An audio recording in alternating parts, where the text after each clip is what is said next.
الحمد لله رب العالمين والصلاة والسلام على رسوله محمد وعلى آله وأصحابه أجمعين أما بعد قال الله تعالى أعوذ بالله من الشيطان الرجيم تبت يدا أبي لهب وتب وقال تعالى ألف لام ميم غلبت الروم في أدنى الأرض وهم من بعد غلبهم سيغلبون في بضع سنين وقال قد نرى تقلب وجهك في السماء فلنولينك قبلة ترضاها فول وجهك شطر المسجد الحرام وقال قد أفلح من تزكى وذكر اسم ربه فصلى وقال إن الله وملائكته يصلون على النبي یا ایھا الذین آمنوا صلوا علیہ وسلموا تسلیما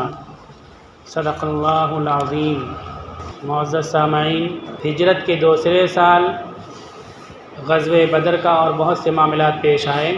بدر میں اہل مکہ کی شکست اور رسول اللہ صلی اللہ علیہ وسلم اور صحابہ کرام کی فتح کی خبر پہنچی تو پہلے جو خبر دینے والا تھا اس کو تو لوگوں نے پاگل کہہ دیا کہ پاگل ہو گیا۔ دوسرا جو خبر دینے والا تھا وہ ابو سفیان بن الحارث تھا۔ اس نے یہ بتلایا کہ ایسے لوگ محمد الرسول اللہ صلی اللہ علیہ وسلم کی طرف سے ہم سے جنگ کر رہے تھے کہ کوئی بھی ان کو شکست نہیں دے سکتا تھا، کوئی ان کا مقابلہ نہیں کر سکتا تھا۔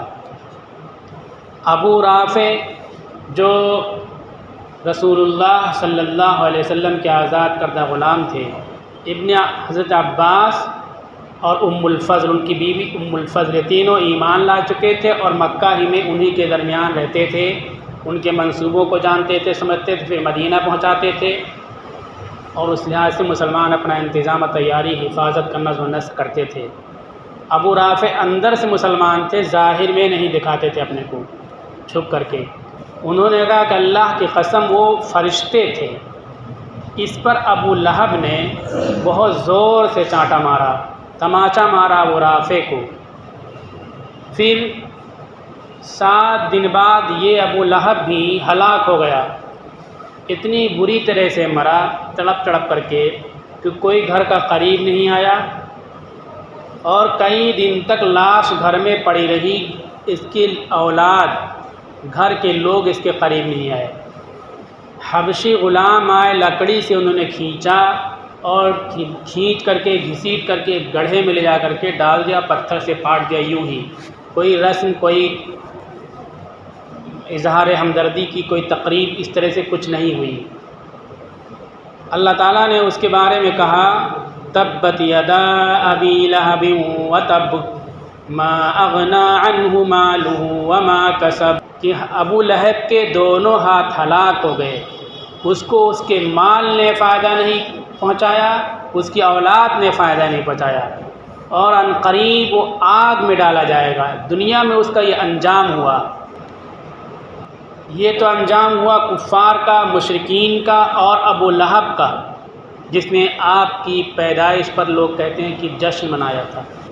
جھوٹی روایتیں اور جھوٹی باتیں بھی بیان کرتے ہیں کہ جب پیدا ہوئے آپ صلی اللہ علیہ وسلم تو کوئی باندی خوشخبری سنانے گئی تو خوشی میں اس کو انگلی سے پکڑ کر کے آزاد کر دیا، تو اس انگلی میں دوزخ کی آگ اثر نہیں کرے گی۔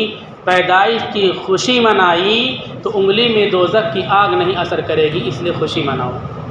یہ تو اللہ تعالیٰ کہتے دونوں ہاتھ ہلاک ہو گئے۔ جشن اور خوشی یہ نجات، فلاح و کامیابی کا ذریعہ نہیں ہے۔ نبوت کے مشن میں شریک ہونا کامیابی، نجات اور فلاح کا ذریعہ ہے۔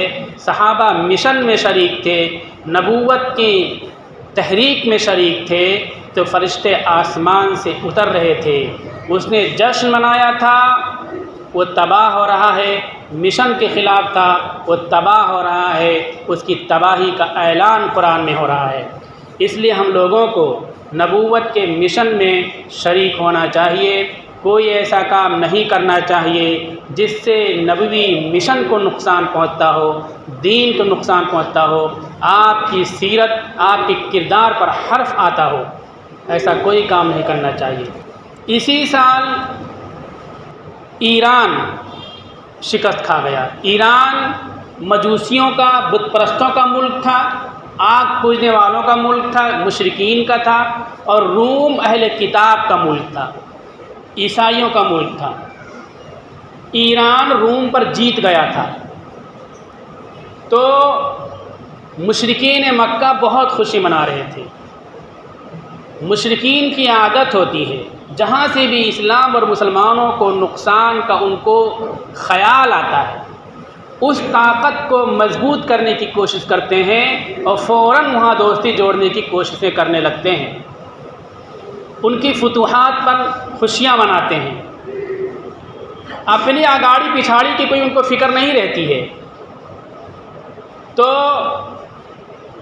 اہل مکہ خوشیاں منا رہے تھے اور مسلمانوں کو کچھ غم ہوا، چونکہ اہل کتاب مسلمانوں کے قریب ہیں، اللہ کو مانتے ہیں، نبی کو مانتے ہیں، اللہ کے نبی خاتم النبیین کو نہیں مانتے لیکن اللہ کی ایک کتاب مانتے ہیں، عیسیٰ علیہ السلام کو مانتے ہیں، اس لحاظ سے مسلمانوں سے وہ قریب ہیں۔ اور قرآن میں بھی ہے کہ یہ عیسائی جو ہیں نرم دل ہوتے ہیں اور یہ اسلام سے قریب ہوتے ہیں۔ قیامت، قرب قیامت کی پیشین گوئیوں میں یہ بات ہے کہ جب عیسیٰ علیہ السلام آئیں گے تو جو اس وقت عیسائی ہوں گے وہ سب کے سب اسلام میں آ جائیں گے۔ تو ہماری ان سے قربت کی کتنی چیزیں ہیں، لیکن ہم نے مسلسل کئی صدیوں یہ غلطی کی ہے کہ جو ہمارے بڑے دشمن تھے، جن کے بارے میں قرآن نے بار بار اعلان کیا، یہود بڑے دشمن، بدترین دشمن، اور مشرکین یہ بدترین دشمن، ہم نے ان سے تو دوستیاں کی اور عیسائیوں سے جنگیں کی، ان سے دشمنی خواہ مخواہ مول لیتے رہے ہم، یہ ہماری ناسمجھی رہی ہے اور آج بھی ہم کو ہوش نہیں آتا ہے۔ تو جب وہ شکست کھا گئے تو مشرکین مکہ بہت خوش تھے، یہ آیت نازل ہو گئی، صحابہ کا ایمان کتنا مضبوط ہے۔ جیسے آیت نازل ہوئی، حضرت ابوبکر صدیق رضی اللہ تعالیٰ عنہ گئے مکہ کی گلیوں میں اعلان کرائے کہ اب پھر روم جیتے گا، ایران ہار جائے گا، بہت خوش مت ہو تم دوسرے لوگوں کی جیت اور ہار سے۔ انعام رکھ لیا، معاوضہ رکھ لیا، 1 یا 2 سال کر دیا۔ اللہ کے نبی نے فرمایا تم نے جلدی کی، بیزیں بولتے ہیں 3 سے لے کے 9 سال کے بیچ، تو 9 سال اور 10 سال کی شرط لگاؤ کہ اتنے مدت میں روم دوبارہ جیتے گا، ایران ہارے گا۔ پھر جا کے حضرت ابوبکر صدیق رضی اللہ تعالیٰ عنہ معاہدہ کر اعلان کر کے آئے کہ شرط لگا لو، دوبارہ روم جیتے گا، ایران ہارے گا۔ غزوہ بدر میں جب مشرکین مکہ کو شکست ہوئی، مسلمانوں کو فتح ملی، اسی سال 2 ہجری میں روم جیت گیا اور ایران ہار گیا۔ ایک ماتم پہلے سے تو اہل مکہ کے درمیان برپا تھا ہی، دوسرا ماتم بھی ان کے درمیان برپا ہو گیا۔ اسی سال آپ صلی اللہ علیہ وسلم کی بیٹی حضرت رقیہ رضی اللہ تعالی عنہا، جو حضرت عثمان رضی اللہ تعالی عنہ کی زوجیت میں تھی، ان کا انتقال ہوا۔ غزوہ بدر سے واپسی کے موقع پر، غزوہ بدر کے عین موقع پر یہ بیمار تھیں اور حضرت عثمان کو اللہ کے نبی چھوڑ کے گئے تھے۔ حضرت عثمان رضی اللہ تعالیٰ عنہ غزوہ بدر میں شریک نہیں ہو سکے تھے، لیکن اللہ کے نبی صلی اللہ علیہ وسلم نے ثواب میں، غنائم میں ان کو بھی شریک قرار دیا۔ انتقال ہو گیا۔ اسی سال قبلہ تبدیل ہوا، مسجد اقصیٰ کی طرف رخ کر کے نماز پڑھتے تھے ابھی تک۔ آپ صلی اللہ علیہ وسلم کی خواہش اور تمنا تھی کہ کعبۃ اللہ کی طرف رخ کر کے نماز پڑھیں اور ہمارا قبلہ کعبہ ہو جائے۔ آیت نازل ہوئی، قد نرى تقلب وجهك في السماء فلنولينك قبلة ترضاها فول وجهك شطر المسجد الحرام۔ آپ صلی اللہ علیہ وسلم اپنے چہرے کو آسمان کی طرف اٹھاتے تھے کہ اس امید میں کہ جبریل علیہ السلام آ جائیں اور تحویل قبلہ کا حکم لے کر کے آ جائیں۔ اللہ تعالیٰ کہتا ہے کہ آپ کے چہرے کو اللہ نے دیکھا، آپ کا اوپر اپنے چہرے کو اٹھاتے ہیں اس امید میں کہ قبلہ تبدیل ہو جائے اور کعبہ قبلہ ہو جائے، تو ہم آپ کے قبلے کو تبدیل کر دیں گے۔ پھر آگے فرمایا فَوَلِّ وَجْهَكَ شَطْرَ الْمَسْجِدِ الْحَرَامِ، تو آپ اپنے چہرے کو مسجد حرام کی طرف کر لیجئے۔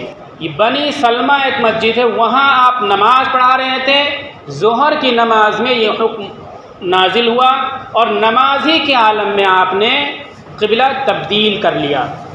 یہ دیکھ کر کے اسلام دشمن جو تھے، جو بد نصیب لوگ تھے، وہ ہنسی اور مذاق کرنے لگے اور اعتراض کرنے لگے کہ مسلمانوں کا کوئی اسٹینڈ، کوئی موقف نہیں ہے، یہ کچھ بھی کر سکتے ہیں، قبلہ ادھر تھا اب قبلہ ادھر کر لیا۔ اس طرح سے کہا اصل یہ ہے مسلمانوں کا موقف کیا ہے؟ اللہ کی اطاعت۔ اللہ کو جو حکم ہے مسلمان وہی کریں گے۔ اللہ کا حکم ابھی تک یہ تھا کہ بیت المقدس کی طرف منہ کر کے نماز پڑھو، تو مسلمان ادھر منہ کر کے نماز پڑھ رہے تھے۔ اب اللہ کا حکم یہ آ گیا کہ کعبے کی طرف منہ کرو، تو کعبے کی طرف منہ کر کے نماز پڑھیں گے۔ مسلمان دین کے معاملے میں اپنے دماغ سے، اپنی سوچ سے، اپنے جذبات سے کوئی بات نہیں طے کرتے ہیں، بلکہ مسلمانوں کا دین اللہ کی طرف سے بنایا ہوا ہے۔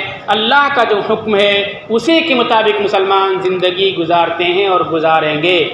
قرآن میں دوسری جگہ کہا گیا، سورہ بقرہ آیت نمبر 77 لیس البر ان تولوا وجوہکم قبل المشرق والمغرب، یہ نیکی نہیں ہے کہ چند رسومات کو تم ادا کر لو، باپ دادا ایسا کرتے رہے، ایسا کرو گے تو نیک رہو گے، اس کے خلاف کرو گے تو بددین ہو جاؤ گے۔ نیکی یہ ہے کہ اللہ پر ایمان لایا جائے، اللہ کی اطاعت کی جائے۔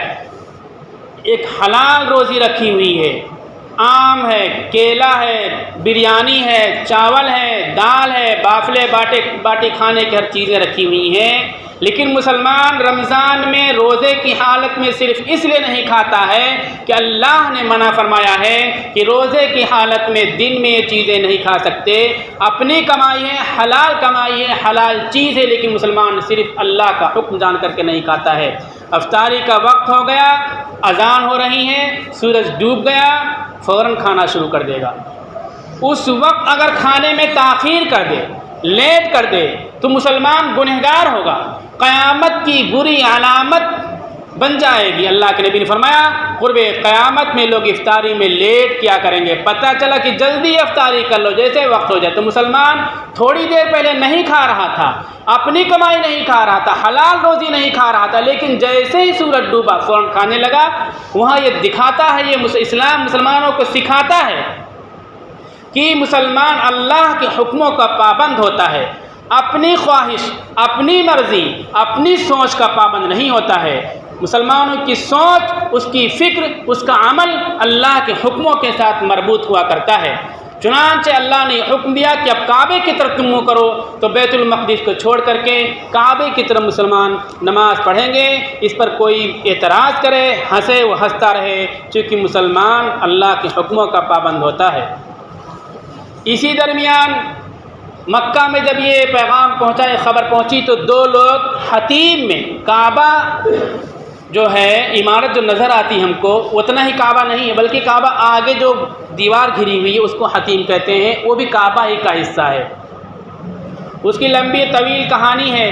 ابراہیم علیہ السلام نے وہاں تک پورا بنایا تھا، بعد میں سیلاب آیا، عمارت کمزور پڑ گئی، تو آپ کے دادا کے دور میں نئے سرے سے تعمیر ہوئی، تو اہل مکہ نے کیا کہ اس میں حرام روزی نہیں لگائیں گے، پیسہ نہیں لگائیں گے، حلال پیسے سے بنائیں گے۔ تو حلال پیسہ آدھا ہی بنانے کا انتظام ہو پایا تھا، تو آدھے میں بنا دیا، آدھے کو چھوڑ دیا، جو چھوٹا وہ بھی کعبہ ہی کا حصہ، اس کو حتیم کہتے ہیں۔ وہاں بیٹھ کر کے دو لوگوں نے مشورہ کیا، صفوان بن امیہ، عمیر بن وہب، کہ دیکھو اتنی بدترین شکست ہماری ہو گئی، یہ محمد الرسول اللہ نے ہم کو ایسی شکست دے دی، ہم نے تو مکہ سے بھگایا تھا ان کو، پھر ہم چڑھ دوڑے تھے تیاری کے ساتھ مدینہ کہ ان کو ختم کر کے آئیں گے، نتیجہ الٹا ہوا کہ ہم ختم ہو گئے، ہمارے سردار مارے گئے، ہمارے سردار قید کر لیے گئے، غرور تھا، تکبر تھا، اور اس طرح سے ہم ہار گئے۔ تو یہ دونوں دانت پیس رہے تھے، میٹنگ مشورہ کر رہے تھے۔ عمیر بن وہب نے کہا کہ ہمارے اوپر بال بچوں کا قرض ہے، گھریلو ذمہ داریاں ہیں، اگر یہ ذمہ داریاں نہ ہوتی تو میں مدینہ جا کر کے محمد الرسول اللہ کو قتل کر کے آتا، نعوذ باللہ۔ صفوان بن امیہ نے کہا کہ قرض کی بات کرتے ہو، بال بچوں کی ذمہ داری کی بات کرتے ہو، یہ سارا خرچہ میں اپنے سر لیتا ہوں، تم اس سے بالکل بے فکر ہو جاؤ، اگر تم یہ کام کرنا چاہتے جاؤ، تم محمد الرسول اللہ صلی اللہ علیہ وسلم کو قتل کر کے آ جاؤ۔ یہ خوش ہو گیا۔ اس کا بیٹا بھی غزوہ بدر میں آیا تھا اور گرفتار ہو گیا تھا، قیدی تھا، چنانچہ ایک خنجر لے کر کے چلا، وہ زہر بجھا خنجر تھا، زہر آلود خنجر تھا۔ یہ ہم سمجھیں اچھی طرح سے، زہر آلود خنجر، تلوار، چاقو، یہ زہر میں ڈبوتے ہیں، ڈبو کے رکھتے ہیں۔ اس کے ذریعے اگر زخم لگتا ہے، تھوڑا سا بھی زخم لگے تو انسان فوراً نہیں مرے گا، تو کچھ دن بعد مر جاتا ہے وہ۔ ہمیں جاننا چاہیے کہ کہیں ہم کو نقصان نہ ہو جائے۔ جو لوگ گوشت کا کام کرتے ہیں، گھر میں سبزی کاٹنے کی چیزیں ہوتی ہیں، ہمارا چاقو کہیں زہر بجھا نہ ہو جائے۔ الکوہل میں 45 دن 50 دن ڈبو کر کے رکھو تو وہ زہر بجھا ہو جاتا ہے۔ شراب تیز ہو، اس میں رکھے رہو تو اس میں بھی چاقو میں زہر آ جاتا ہے۔ یہ جاننا چاہیے ہم کو کہ زہر بجھا چاقو کیسے بنتا ہے، کہیں کو نقصان نہ ہو جائے۔ اور حفاظت کے موقع پر کام بھی چیز آ سکتی ہے۔ وہ لے کر کے پہنچا، مسجد نبوی کے ارد گرد تھا۔ حضرت عمر رضی اللہ تعالیٰ عنہ نے دیکھا تو چھٹی حص سے اس کو سمجھ لیا کہ یہ بدنیتی سے آیا ہوا ہے، فوراً اس کو گرفتار کیا اور رسول اللہ صلی اللہ علیہ وسلم کے دربار میں لے کر کے حاضر ہوئے۔ تو وہاں یہ کہا کہ میرا لڑکا گرفتار ہو گیا ہے، اس لیے میں اپنے لڑکے کو چھڑانے کے لیے یہاں آیا ہوا ہوں، کوئی بری نیت نہیں ہے۔ رسول اللہ صلی اللہ علیہ وسلم نے پورا معاملہ بیان فرما دیا کہ حتیم میں صفوان بن امیہ کے ساتھ بیٹھ کر کے تم نے کیا میٹنگ کی تھی، کیا مشورہ کیا تھا، اور پھر پورا مشورہ بتا دیا کہ اس طرح سے مشورہ تم نے کیا ہے۔ وہاں کوئی تیسرا آدمی نہیں تھا ان دونوں کے علاوہ، پھر بھی اللہ کے نبی صلی اللہ علیہ وسلم نے بتلا دیا۔ وہ کافر تو سمجھ گیا اصل معاملہ کی کیا ہے، آج ہم مسلمان نہیں سمجھ پاتے۔ ان واقعات کو لے کر کے بیان کرتے ہیں کہ اللہ کے نبی صلی اللہ علیہ وسلم کو غیب کا علم تھا۔ یہ مشرکانہ خیال ہے، یہ اسلامی خیال نہیں ہے۔ اللہ کے نبی کو، کسی کو اللہ کے علاوہ غیب کا علم کسی کو نہیں ہے۔ وہ کہتا ہے کہ یہ چیز نبی کے علاوہ کوئی نہیں بتا سکتا، وحی کے ذریعے اللہ نے ان کو بتلایا ہے، اس لیے یہ سارے معاملے کو بتلا رہے ہیں۔ مطلب یہ کہ اللہ کے سچے نبی ہیں، اللہ کی طرف سے ان پر وحی آتی ہے، وحی کے ذریعے سے سارے معاملے کو بتلایا گیا ہے۔ یہ بات کہہ کر کے فوراً انہوں نے کلمہ پڑھا، اشہد ان لا الہ الا اللہ و اشہد ان محمد رسول اللہ، میں گواہی دیتا ہوں کہ اللہ کے علاوہ کوئی معبود نہیں اور محمد اللہ کے رسول۔ کلمہ پڑھ لیا اور ایمان میں داخل ہو گیا تھا۔ خود نہ تھے جو راہ پر اوروں کے ہادی بن گئے، کیا نظر تھی جس نے مردوں کو مسیحا کر دیا۔ آپ کی نظر نے، آپ کی شفقت نے، آپ کی صدق بیانی نے، آپ کی تدبیر نے ان کی زندگی کو تبدیل کر دی۔ جو سر لینے کے لیے آئے تھے، سر دینے والے بن گئے۔ فتح مکہ کے موقع پر رسول اللہ صلی اللہ علیہ وسلم کے ساتھ تھے مکہ کو فتح کرنے والے، مجاہدین میں تھے یہ جو سر لینے رسول اللہ کا آئے تھے۔ رسول اللہ کے ہم رکاب بغل میں چل رہے تھے مکہ میں انٹری کرتے وقت، داخل ہوتے وقت۔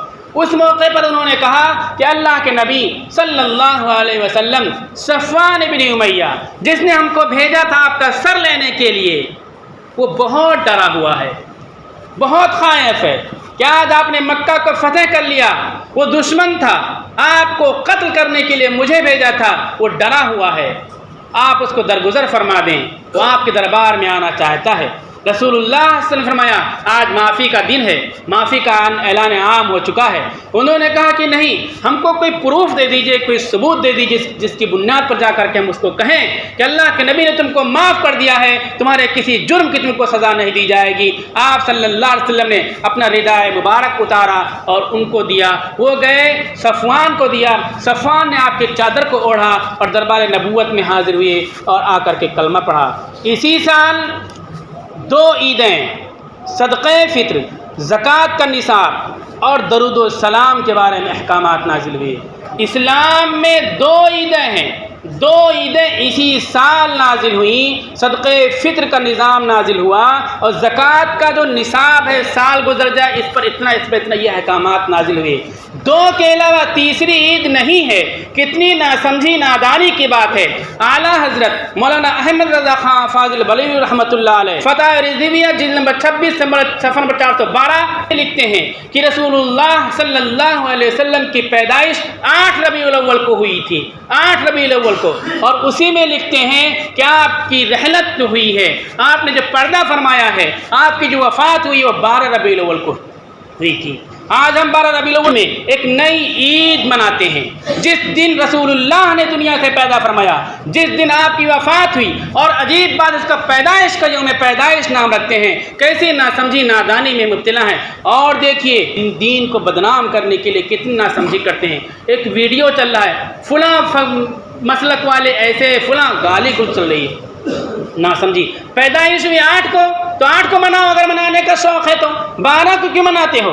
اعلیٰ حضرت کہتے ہیں کہ 12 کو رسول اللہ صلی اللہ علیہ وسلم کی وفات ہوئی ہے، 8 کو پیدائش ہوئی ہے۔ فتح رضویہ جلد نمبر 26 صفحہ نمبر 412، 12 کو وفات، 8 کو پیدائش ہوئی ہے۔ اس لیے ناسمجھی چھوڑ کر کے رسول اللہ کے مشن میں شریک ہوں، آپ کی تعلیم کو، آپ کے پیغام کو، آپ کے سیرت کو لوگوں تک پہنچائیں، تاکہ جتنے بدن میں فرشتے مدد کے لیے اترے تھے آج ہمارے لیے فرشتے مدد کے لیے اتریں۔